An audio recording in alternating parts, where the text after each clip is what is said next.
تفسیر القرآن آج کا سبق سورۃ الانعام آیت نمبر 156 اور 157۔ اعوذ باللہ من الشیطان الرجیم، بسم اللہ الرحمن الرحیم۔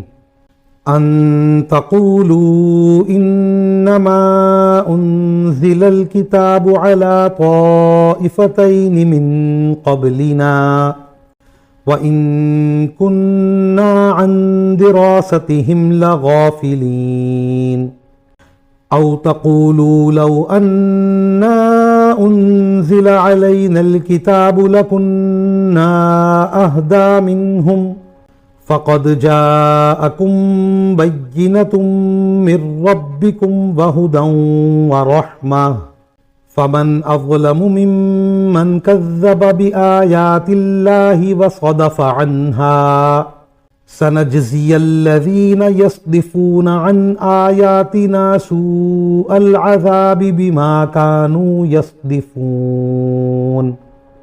ترجمہ: یہ کتاب ہم نے اس لیے نازل کی کہ کبھی تم یہ کہنے لگو کہ کتاب تو ہم سے پہلے دو گروہوں یہود و نصارہ پر نازل کی گئی تھی، اور جو کچھ وہ پڑھتے پڑھاتے تھے ہم تو اس سے بالکل بے خبر تھے۔ یا یہ کہو کہ اگر ہم لوگوں پر کتاب نازل ہو جاتی تو ہم ان یہودیوں اور عیسائیوں سے یقیناً زیادہ ہدایت پر ہوتے۔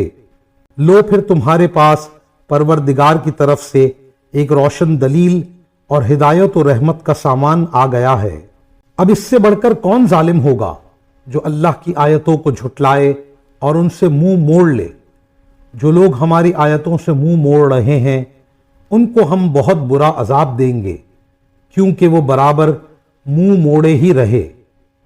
وآخر دعوانا ان الحمد للہ رب العالمین۔